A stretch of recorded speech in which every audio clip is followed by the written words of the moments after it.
اعوذ باللہ من الشیطان الرجیم بسم اللہ الرحمن الرحیم وَأَنِيبُوا إِلَىٰ رَبِّكُمْ وَأَسْلِمُوا لَهُ مِن قَبْلِ أَن يَأْتِيَكُمُ الْعَذَابُ ثُمَّ لَا تُنصَرُونَ۔ وَأَنِيبُوا إِلَىٰ رَبِّكُمْ، اور رجوع کرو اپنے رب کی طرف، وَأَسْلِمُوا لَهُ، اور اسی کے لیے تابعدار ہو جاؤ، من قبل ان یاتیکم العذاب، پہلے اس کے کہ آئے تم پر عذاب، ثم لا تنصرون، پھر تمہاری مدد نہ کی جائے گی۔ وَأَنِيبُوا إِلَىٰ رَبِّكُمْ وَأَسْلِمُوا لَهُ مِن قَبْلِ أَن يَأْتِيَكُمُ الْعَذَابُ ثُمَّ لَا تُنصَرُونَ۔ یہ سورہ زمر ہے اور اس کی آیت نمبر 54۔ اس سے پہلے والی آیت کریمہ میں اللہ رب العزت نے ارشاد فرمایا، قُلْ يَا عِبَادِيَ الَّذِينَ أَسْرَفُوا عَلَىٰ أَنفُسِهِمْ لَا تَقْنَطُوا مِن رَحْمَتِ اللَّهِ، آپ میرے بندوں کو فرما دیجئے کہ میری رحمت سے مایوس نہ ہو۔ جتنا بھی تم نے اپنے اوپر ظلم کر لیا، جتنے بھی گناہ ہو گئے، تب بھی اللہ کی رحمت سے مایوس نہیں ہونا۔ بہت سارے حضرات یہ ارشاد فرماتے ہیں کہ قرآن پاک میں جب یہ دیکھا جاتا ہے کہ اللہ فرماتے ہیں یا عبادی، میرے بندو، تو فرمایا اس وقت خوشی سے پاؤں زمین پر نہیں لگتے کہ اللہ نے ہمیں اپنا بندہ کہا۔ اور پھر یہ ارشاد فرمایا کہ میرے بندوں کو یہ بتا دیں کہ جب بخشش میں نے کرنی ہے، توبہ قبول میں نے کرنی ہے، اور میں نے یہ وعدہ کر لیا کہ میں توبہ قبول کروں گا جب تک کہ غرغرہ کی کیفیت طاری نہ ہو جائے، جب تک کہ موت کا فرشتہ سامنے نہ آ جائے، تو تم مجھ سے توبہ کرو۔ تمہارے گناہ جتنے بھی ہیں، جتنی بھی زیادتی کر چکے ہو، میں وہ سب کے سب معاف کروں گا، ولا یخاف عقباہا، اور کوئی مجھ سے پوچھ نہیں سکتا کہ ایسا کیوں ہوا۔ جو میری مرضی ہے، جیسے میں چاہوں گا میں وہ کروں گا۔ تمہارے جتنے بھی گناہ ہو گئے ہیں تم مجھ سے معافی مانگو، ان اللہ یغفر الذنوب جميعا، اللہ تمہارے سارے گناہ معاف کر دے گا۔ انہ هو الغفور الرحیم، وہ معاف کرنے والا بھی ہے، رحم کرنے والا بھی ہے۔ لیکن جب انسان سچی توبہ کر لے اور اس بات پر آ جائے کہ اب میں نے جتنے گناہ کیے میں اس پر نادم ہوں، میں اللہ سے توبہ استغفار کرتا ہوں، میں معافی مانگتا ہوں، جب اس پر آ جائے تو پھر یہ تین کام اس کے بعد کرنے۔ اگر یہ تین کام کرے گا تو پہلے والے معاف ہو جائیں گے، دوبارہ اللہ تعالیٰ اس طرف جانے نہیں دیں گے، اور انسان کی جو کمی رہ گئی ان اعمال کی برکت سے اللہ تعالیٰ اس کو بڑھا کر جنت کے اندر درجات عطا فرمائیں گے۔ لیکن اب یہ تین کام کرنے ہیں توبہ کرنے کے بعد۔ یہ مطلب نہیں کہ توبہ کی تو بات پہلے والے ختم، اب پھر سے گناہ شروع کرے، ایسا نہیں۔ توبہ کرنے کے بعد فرمایا تم نے یہ تین کام کرنے۔ پہلا کام وَأَنِيبُوا إِلَىٰ رَبِّكُمْ، اس کے بعد تمہاری نظر تمہارے رب پر رہے، توجہ اپنے رب کی طرف رہے، پھر یہ سمجھتے رہو کہ میں کوئی ایسا کام نہ کروں جس سے میرا اللہ مجھ سے ناراض ہو۔ اور دوسرا وَأَسْلِمُوا لَهُ، اللہ کے لیے ہی تابعدار ہونا ہے۔ اب ہر وہ کام کرنا ہے جس کے کرنے کا اللہ نے حکم دیا، اور ہر اس کام سے بچنا ہے جس سے بچنے کا اللہ نے حکم دیا۔ اب تابعداری کیا ہوتی ہے؟ آپ نے ابراہیم علیہ السلام کا واقعہ قرآن میں سنا۔ ابراہیم علیہ السلام کو خواب میں یہ دکھایا گیا کہ وہ اپنے بچے کے گلے پہ چھری چلا رہے۔ ابراہیم علیہ السلام لے کر چلے اور پوچھا ان سے کہ تمہاری کیا رائے ہے؟ نے کہا یا ابت افعل ما تؤمر، جو آپ کو حکم ملا ہے آپ کر گزرے۔ ابراہیم علیہ السلام آ گئے، چھری چلانا شروع کر دی۔ اب چھری کاٹ نہیں رہی، چھری چلا رہے ہیں لیکن وہ کاٹ نہیں رہی۔ ابراہیم علیہ السلام پریشان ہوئے کہ یہ کاٹ کیوں نہیں رہی۔ اس کے بعد جب زور سے چلائی وہ چھری چل گئی۔ اب جب دیکھا تو بیٹا مسکرا رہا ہے، دمبا ذبح ہو چکا ہے۔ ابراہیم علیہ السلام جو کرنے گئے تھے وہ ہوا نہیں، اور جو ہوا ہے وہ کرنے نہیں گئے تھے۔ تو اس کے اندر تابعداری کیا ہے؟ اللہ کا حکم ماننا کیا ہے؟ قد صدقت الرؤیا، وہ کیا ہے؟ تو اس کا جواب اللہ نے دیا، اذ قال له ربه اسلم قال اسلمت لرب العالمین، جب بھی اللہ کا کوئی حکم آیا تو انہوں نے کہا اے اللہ میں حاضر۔ جو اللہ نے حکم دیا، آپ ان کی زندگی دیکھیں نا، وَإِذِ ابْتَلَىٰ إِبْرَاهِيمَ رَبُّهُ بِكَلِمَاتٍ فَأَتَمَّهُنَّ، اللہ نے آزمایا، وہ ہر آزمائش میں پورے اترے۔ گھر چھوڑنا ہے، ماں باپ کو چھوڑنا ہے، علاقہ چھوڑنا ہے، خود آگ میں جانا ہے، بیوی اور بچے کو جنگل میں چھوڑنا ہے، بچے کے ہاتھ میں چھری چلانی ہے، اور یہاں تک کہ یہ امتحانات گزرنے کے بعد ابراہیم علیہ السلام سے اللہ نے تعمیر کعبہ کروا لیا، اس کے لیے بھی تیار ہیں۔ جو اللہ کا حکم آیا ابراہیم علیہ السلام اس کے لیے تیار ہیں۔ تو اصل تابعداری یہ ہے، جان کی بات آئے، مال کی بات آئے، اولاد کی بات آئے، انسان سب کچھ اللہ کے لیے قربان کر دے۔ تو ایک تو وَأَنِيبُوا إِلَىٰ رَبِّكُمْ، اللہ کی طرف رجوع کرنا ہے، وَأَسْلِمُوا لَهُ، اور اس کے لیے تابعدار ہونا ہے۔ پھر درمیان میں فرمایا مِن قَبْلِ أَن يَأْتِيَكُمُ الْعَذَابُ ثُمَّ لَا تُنصَرُونَ، عذاب آنے سے پہلے۔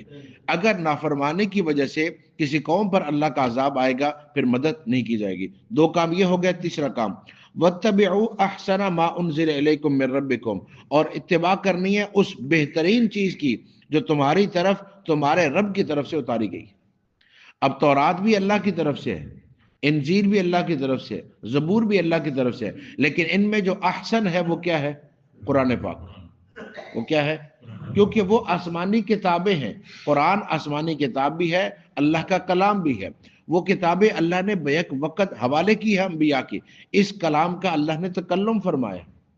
تو اب پیروی کرنی ہے تم نے قرآن پاک کی۔ تو تین باتیں ارشاد فرما دی: اللہ کی طرف رجوع، اس کے لیے تابعداری، اور قرآن پاک کو سامنے رکھ کر اس کی اتباع۔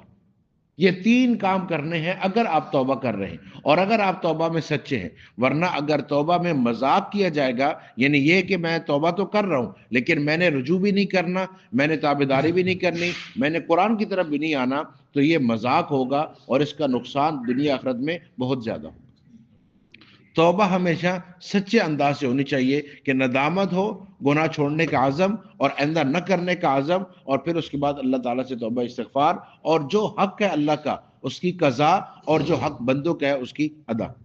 فرمایا وَاتَّبِعُوا أَحْسَنَ مَا أُنزِلَ إِلَيْكُم مِّن رَّبِّكُم مِّن قَبْلِ أَن يَأْتِيَكُمُ الْعَذَابُ بَغْتَةً، اس عذاب کے آنے سے پہلے جو اچانک آئے گا، وَأَنتُمْ لَا تَشْعُرُونَ، اور تمہیں شعور بھی نہیں ہوگا، پتہ بھی نہیں چلے گا۔ اب دونوں آیات میں یہی فرمایا، عذاب سے پہلے کہ عذاب آئے پھر مدد رہو، عذاب آئے اچانک اور تمہیں پتہ ہی نہ ہو، اس سے پہلے پہلے یہ تین کام تم نے کرنے ہیں: اللہ کی طرف رجوع کرنا ہے، اللہ کا تابعدار بننا ہے، اور قرآن کی اتباع کرنی ہے۔ ان تقول نفس، اگر یہ تم نے نہ کیا تو ایسا نہ ہو کہ یہ کہ کوئی نفس کہے یا حسرتا، ہائے افسوس، علی ما فرطت فی جنب اللہ، وہ جو میں نے کوتاہی کی اللہ کے بارے میں، پھر افسوس کرے گا۔ وَإِن كُنتُ لَمِنَ السَّاخِرِينَ، اور میں تو اس وقت مذاق اڑانے والوں میں سے تھا، اللہ کی طرف سے احکامات آ رہے تھے، میں اسے مان نہیں رہا تھا۔ او تقولا، یہ کہ کوئی یہ کہے لو ان اللہ ہدانی، اگر اللہ مجھے ہدایت دیتے، لکنت من المتقین، تو میں بھی متقین میں سے ہو جاتا۔ تو اللہ نے ہدایت دینا تھی تو اللہ نے قرآن اتارا۔ آپ پہلی آیت کیا پڑھتے ہیں؟ ذالک الکتاب لا ریب فیہ ھدی للمتقین، یہ متقین کے لیے ہدایت ہے۔ اب جو قرآن کی طرف رجوع ہی نہیں کر رہا، وہ کہتا ہے اگر اللہ چاہتے تو اللہ مجھے ہدایت دیتے، اللہ نے چاہا تو 1,24,000 انبیاء بھیجے، اللہ نے چاہا تو 114 یا 110 کتابیں اللہ نے اتاری، اور 4 بڑی کتابیں اللہ نے اتاری، اللہ نے چاہا تو قرآن پاک کو قیامت تک کے لیے محفوظ کروایا، اللہ نے چاہا تو نبی پاک صلی اللہ علیہ وآلہ وسلم کی سیرت اور سنت کو قیامت تک کے لیے محفوظ کروایا۔ یہ سب کچھ کروانا ہی اس لیے تھا کہ اللہ یہ چاہتے تھے کہ میرا بندہ ہدایت حاصل کرے۔ اب بندہ خود آئے ہی نا۔ آپ جن لوگوں کی زبان سے یہ جملہ سنتے ہیں نا کہ جی علماء مسئلے نہیں بیان کرتے، یہ ممبر سے چیزیں بیان نہیں ہوتی، یہ سارے وہ بندے ہیں جو دوسری اذان کے وقت جمعے والدین آتے۔ اب دوسری اذان کے بعد میں کیا بیان کروں، یا کوئی خطیب کیا بیان کرے؟ جب وہ بیان کر رہے ہیں یہ آ نہیں رہے، اور باہر بیٹھ کے یہ کہتے ہیں جی پتہ نہیں یہ والے مسئلے مولوی کیوں نہیں بیان کرتے؟ بھائی وہ جب بیان کر رہے ہیں آپ سن نہیں رہے، آپ سنیں نا تو وہ بیان ہو رہا ہے۔ ایسی کوئی مسجد نہیں ہے جہاں خطیب صاحب ہوں، جمعہ پڑھاتے ہوں، اور وہ جمعے کے اندر دینی مسائل کو نہ بیان کرتے ہوں، فضائل کو نہ بیان کرتے ہوں۔ یہ تو ہوتا ہے، اور الحمدللہ یہاں اس مسجد میں تو ہم نے پورا قرآن پڑھا ہے، ہر جمعے میں ایک پارہ۔ اب سیرت الحمدللہ چل رہی ہے، اب سیرت کے بھی 15 درس ہو چکے ہیں، پوری سیرت نبی پاک صلی اللہ علیہ وسلم کی عملی پہلو کے حوالے سے۔ پھر میت کے احکام پہ ہم نے تقریباً 7 مہینے جمعے پڑھے ہیں، اور پھر جتنے بھی واقعات ہیں جو مسائل ضروری ہیں اس پر بات ہوتی ہے۔ تو اب اگر کوئی سنے نہیں اور وہ کہے جی بیان نہیں ہوتا، اب یہ کہہ رہا ہے اگر اللہ چاہتے، تو اللہ رب العزت نے اتنا انتظام فرمایا، اور تمہیں کیا چاہیے کہ اللہ تمہیں پکڑ کے تمہیں بتائے؟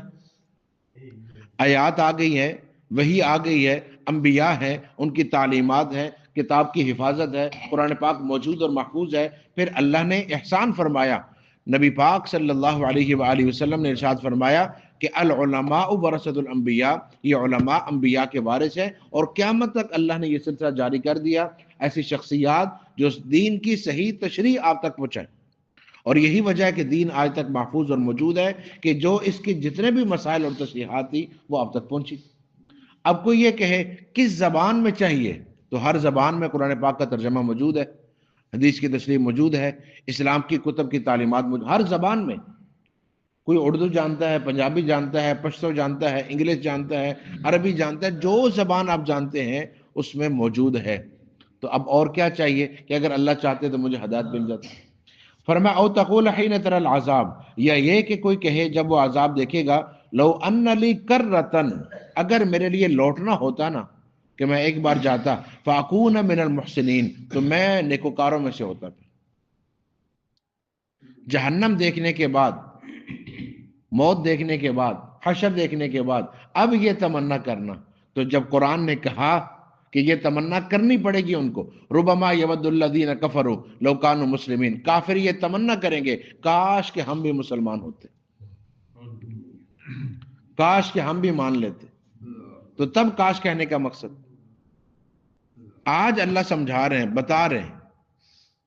جب اللہ نے بتا دیا ہے کہ یہ سب کچھ ہوگا تو پھر ماننا ہے. اب اس وقت افسوس کرنے کا فائدہ نہیں ہوگا. بلا قد جاءت کا آیاتی، بلکہ تحقیق آئی تمہارے پاس میری آیات، فکذبت بہا، تم نے اس کا انکار کیا، واستکبرت، اور تکبر کیا، وکنت من الکافرین، اور تم انکار کرنے والوں میں سے ہو.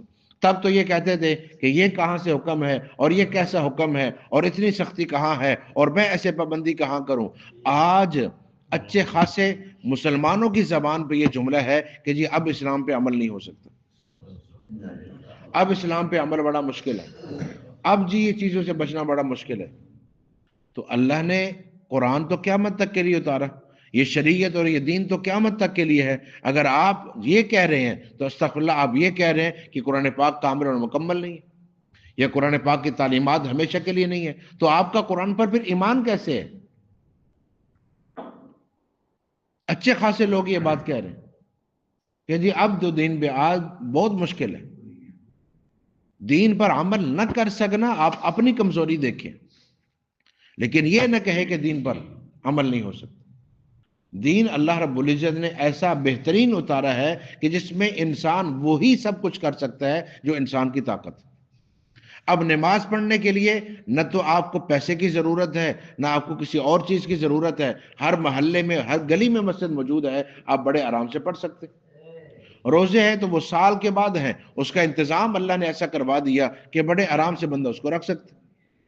اور روزے کے اندر تو کام ہی یہ ہے کہ آپ جتنا بھوکا رہیں، وہاں تو پیسہ چاہیے نہیں کہ پیسہ ہوگا تو میں روزہ رکھوں گا، وہاں تو آپ نے بھوکا رہنا. پھر اللہ نے زکوٰۃ اور حج صرف ان پہ فرض کی جن کو اللہ نے مال دیا. جس کے پاس مال نہیں ہے اس پہ زکوٰۃ بھی نہیں ہے، حج بھی نہیں. مشکل کیا ہے؟ حرام سے بچنے میں آپ کا فائدہ ہے. دیکھیں نا، جو لوگ بھی کسی بھی حرام، کسی بھی گناہ کا ارتکاب کرتے ہیں، وہ اپنی صحت، اپنا مال تباہ کرتے ہیں. تو اس کے تباہ کرنے میں آپ کا نقصان ہے. دین پر عمل کرنے میں کوئی خرچہ نہیں ہے، اور گناہ کرنے کے لیے خرچے خرچہ. تو وہ کام کر رہے جس پہ خرچہ ہے. رشوت میں مال جاتا ہے یا نہیں؟ جا رہے لیکن کر رہے. اور صدقات اور زکوٰۃ میں مال آتا ہے لیکن نہیں دے رہے. جس میں آ رہا ہے وہ کر نہیں رہے، اور جس میں جا رہا ہے اس کو کرنے کے لیے تیار بیٹھے کہ جی آج تو ایسے ہی چلتا ہے. تو گزارش یہ ہے، اللہ فرما رہا ہے جب میرے احکامات اور میری آیات آئی تب تو تکبر کیا، تب تو انکار کیا. وَيَوْمَ الْقِيَامَةِ، اور آپ دیکھیں گے قیامت کے دن. یہ ذرا آیت دیکھیے گا. تَرَى الَّذِينَ كَذَبُوا عَلَى اللَّهِ وُجُوهُهُمْ مُسْوَدَّةٌ، آپ دیکھیں گے ان لوگوں کو جنہوں نے اللہ پر جھوٹ باندھا، ان کے چہرے سیاہ ہوں گے. ان کے چہرے کیا ہوں گے؟ سیاہ. دیکھیں، آپ جانتے ہیں اور دیکھتے ہیں کہ دنیا کے اندر نا بیماری کے اثار جسم پر آتے ہیں یا نہیں؟ آپ کسی کو دیکھ کر کہتے ہیں بھائی صاحب کیا ہوا؟ آپ بڑے کمزور ہو گئے، کیا بیماری لگی؟ یہ چہرے کو کیا ہوا ہے؟ یا آپ کے ہاتھوں کو کیا ہو گئے؟ بیماری کا اثر انسان کے وجود پر ظاہر ہوتا ہے. قیامت والے دن گناہ کا اثر آپ کے جسم پہ ظاہر ہوگا. اگر اللہ 1,00,000 دفعہ بیٹھ کے اللہ کا شکر ادا کریں، اگر اللہ دنیا کے اندر بھی گناہوں کا اثر ظاہر کر دیتا جی کیا حال ہوتا؟ یہ کتنی بڑی اس کی ستاری ہے، اس کی بخشش ہے، اس کی مغفرت ہے کہ وہ اثر نہیں ظاہر ہونے دیتا. ورنہ بنی اسرائیل میں جو بندہ گناہ کرتا تھا نا، صبح اس کے دروازے پہ لکھا ہوتا تھا کہ اس بندے نے رات کو کیا گناہ کی. اس بات پہ اللہ کا شکر ادا کریں کہ اللہ نے یہ ستاری والی چادر ڈال دی ہے اور اتنا ستاری والا معاملہ کیا ہے کہ جو بھی ہو جائے اس کا اظہار نہیں